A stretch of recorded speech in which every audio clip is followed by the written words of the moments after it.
दोस्तों इस वीडियो में ऋषि शंबुक की कहानी दिखाई गई है, जो एक दलित ऋषि थे। एक बार राजा राम और एक ऋषि शंबुक के आश्रम में पहुंच जाते हैं और वहां उनके प्रवचन सुनने लगते हैं। उनके वहां पानी भी पी लेते हैं ऋषि जी। फिर उसके बाद राजा राम ऋषि शंबुक से उनका परिचय पूछते हैं। वह उनसे पूछते हैं कि आपका कुल गोत्र क्या है। तब ऋषि वह जो अपना परिचय देते हैं, उसके बाद राजा राम की और उनके साथ आए हुए ऋषि की जो प्रतिक्रिया होती है, वह देखिए कैसी भयानक सोच है। उस समय में भी इस तरह से अत्याचार होता था जाति पाति के नाम पे। और ये देखिए इस वीडियो में दिखाया गया है कि ऋषि शंबुक की हत्या भी राजा राम के हाथ से ही हो जाती है। अब इस सीरियल में किसने इन चीज़ों को दिखाया, जो आप ध्यान से देखिए। अतिथि, मैं शंबुक, मैं शूद्र कुल से हूं।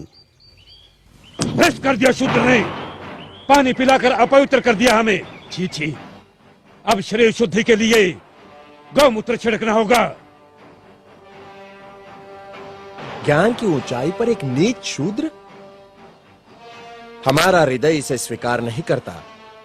किंतु ये सत्य है राजा राम, मैं शूद्र हूं।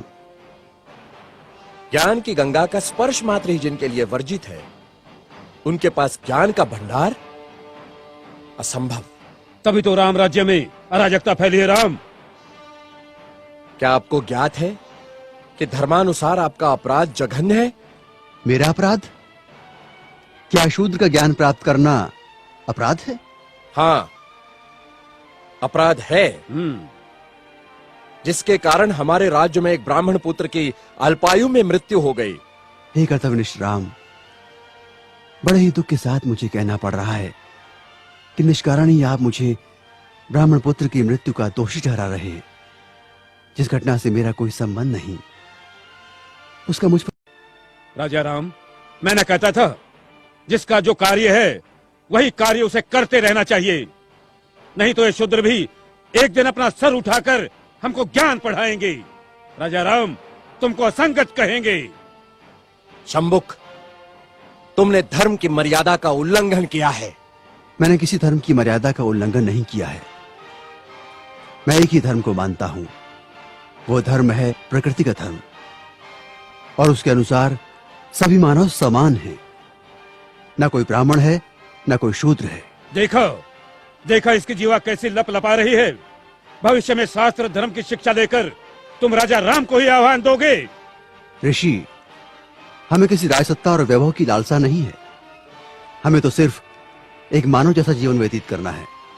और फिर बस समाप्त करो तुम्हारे वचन।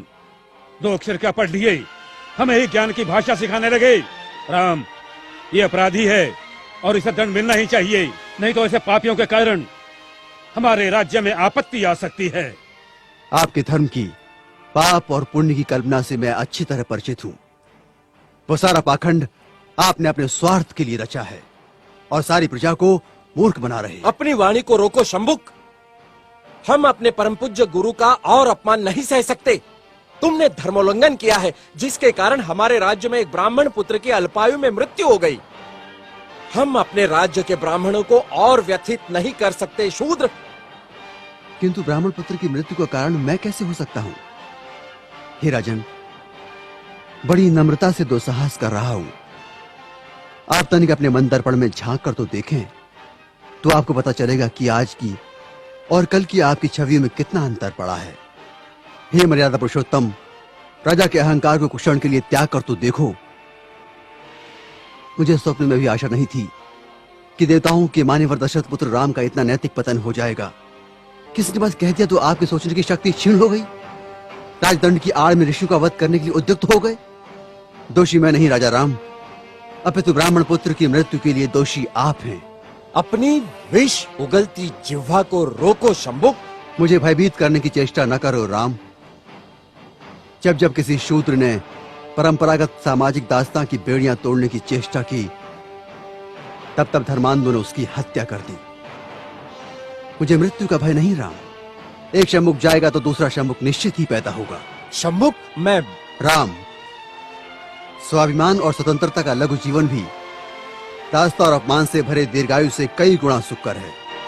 अब यदि एक भी शब्द तुम्हारे मुख से और निकला तो मैं सत्य हूं और सत्य की कभी मृत्यु नहीं होती।